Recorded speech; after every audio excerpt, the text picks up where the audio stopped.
Selamat malam Kak Ferry. Iya, selamat malam. Saat ini terkait kasus korupsi besar di Riau, SPPD fiktif, ini menjadi perbincangan di kalangan manapun, terutama di media.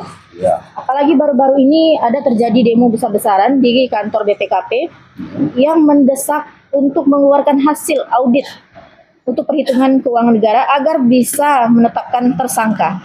Karena juga pernyataan itu dikeluarkan dari Kabid Humas Polda Riau yang menyatakan mereka masih menunggu hasil audit dari BPKP.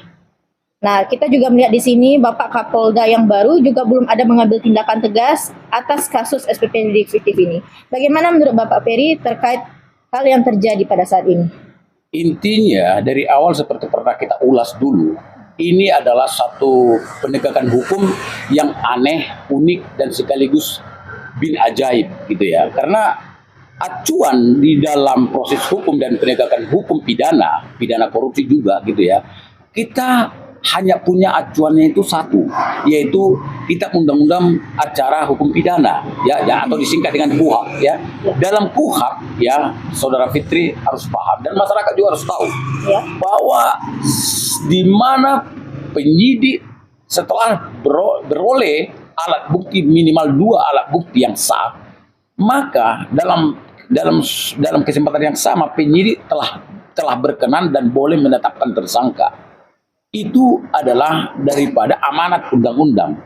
Jadi artinya tidak perlu ada keraguan lagi pada seorang atau tim penyidik di dalam menetapkan tersangka atas sebuah peristiwa pidana apabila sudah menemukan minimal 2 alat bukti. Karena bukti yang ketiga nanti adalah pendapat hakim. Jadi ini teori yang harus memang ditaati dan dilaksanakan oleh semua penegak hukum. Ya, baik itu dalam hukum pidana atau pidana korupsi. Ya. Lalu kemudian disebut-sebut oleh pihak Polda Riau melalui Kabid Humas bahwa seakan-akan ini tanda kutip ini kan sudah lama, dari dulu pun jawabannya seperti itu. Seakan-akan mereka sedang menunggu hasil audit kerugian keuangan negara dari BPKP, kan begitu ya. Itu keliru. Kenapa? Di dalam KUHP tidak sekalipun mengatakan harus ada satu bentuk temuan atau katakanlah penghitungan keuangan kerugian negara lalu kemudian dapat menetapkan tersangka. Tidak ada. Jadi ini adalah satu persepsi hukum yang keliru sama sekali menurut saya.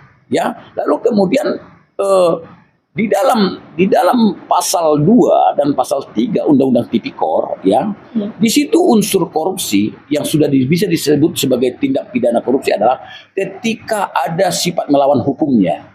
Itu yang pasal kedua. Pasal ketiga adalah peristiwa pidana korupsi dapat disebut sebagai tindakan pidana korupsi adalah yang pasal 3 ketika ada penyalahgunaan kewenangan atau jabatan. Jadi itu unsurnya. Jangan kemudian dipelintir-pelintir. Berarti ini semua sudah melengkapi unsur-unsur ya Pak? Sudah sekali. Bahkan luar biasa. Ya, kita tahulah apa yang telah dilakukan penyidik ini semenjak ditangani oleh Dirkrimsus yang lama. Ya, yang sudah dimutasi ya. Jadi mereka sudah menemukan banyak barang bukti, yang mana barang bukti itu baik berupa benda, berupa uang ya, berupa properti, dan juga saksi sudah sangat ratusan orang. Ini sudah menjadi alat bukti nantinya di pengadilan.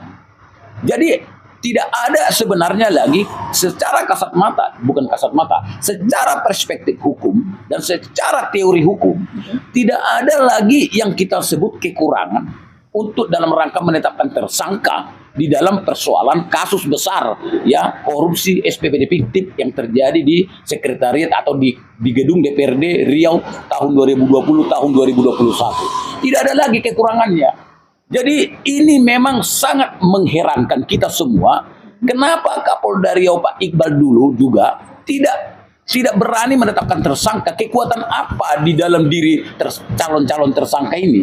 Kekuatan apa gitu loh? Apakah ada kekuatan yang menakutkan sehingga seorang bintang 2, jenderal bintang 2 pun tidak berani? Ketakutan. Saya sebut ini ketakutan. Karena kenapa kalau kepada pihak lain, orang-orang lain ya hanya kasus-kasus kecil ya belum apa-apa udah jadi tersangka loh. Kita boleh cek di Polda Riau ini atau bahkan di setiap jenjang kepolisian di Riau ini, mungkin mulai dari Kapolres sampai Polsek, ada banyak orang yang saat itu ditangkap langsung menjadi tersangka. Orang-orang kecil Ya, tapi kenapa kepada persoalan kasus luar biasa SPPD fiktif di DPRD Riau ini yang merugikan keuangan negara diduga ratusan miliar rupiah, ya merugikan negara, tapi tidak ada tersangka sampai hari ini. Ini sebenarnya sudah jelas citra buruk ya yang diperlihatkan oleh pihak Polda Riau. Ini citra buruk, penegakan hukum yang buruk ini. Ya, jadi seperti itu. Jadi tidak ada yang hal menjadi argumentasi hukum yang dibangun oleh pihak Polda Riau, baik itu melalui Dirkrimsus, baik itu melalui Karihumas, baik itu melalui Kapolda sendiri.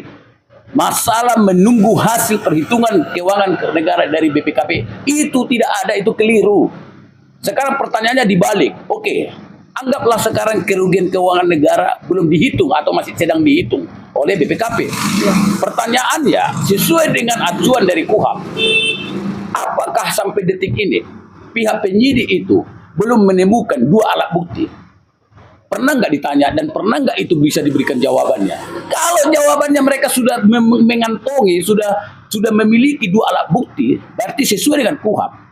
Seharusnya penyidik sudah wajib hukumnya menetapkan tersangka. Pertanyaannya, kenapa belum ditetapkan? Kan begitu. Ini aneh. Saya juga meminta ya supaya Kapolri betul-betul dapat melihat ini gitu loh. Dan bisa mengevaluasi Kapolda termasuk penyidiknya, Dirkrimsusnya bisa dievaluasi soal ini. Ini nggak main-main. Ya, ini nggak main-main. Proses penegakan hukum korupsi yang seharusnya ini kasus luar biasa, ini adalah kasus yang mana disebut sebagai extraordinary crime, ya harusnya mendapatkan perlakuan khusus cepat supaya jangan kemudian ini menjadi presiden buruk di dalam proses penegakan hukum. Katanya negara kita negara hukum, katanya negara kita anti korupsi, ya memberantas korupsi, tapi menegakkan hukum di bidang korupsi kok seperti ini gitu loh. Ini penegak hukum atau penegak apa gitu kan? Jadi kira-kira begitu. Harapan sebagai Pak Peri sendiri itu bagaimana Pak? Harapan saya Presiden Prabowo ya semoga mendengar ini, lalu kemudian memanggil Kapolri dan mempertanyakan apakah penegakan hukum untuk memberantas korupsi seperti ini yang diperintahkan Kapolri kita hari ini Pak Listio Sigit Prabowo. Itu harapan saya. Baik, supaya khususnya di Riau ini tidak terjadi lagi citra buruk untuk Provinsi Riau, ya bahwa Riau ini selalu dicap buruk, dicap merah, ya zona merah korupsi. Kita kalau bisa, mari kita masyarakat mendorong para penegak hukum dan tokoh-tokoh masyarakat Riau ini supaya Riau ini jangan terus-menerus menjadi daerah yang buruk di mata masyarakat Indonesia, bahkan di mata dunia. Seakan-akan pejabat-pejabat Riau ini semua adalah koruptor. Ya, jadi reputasi itu harus kita singkirkan dari sekarang.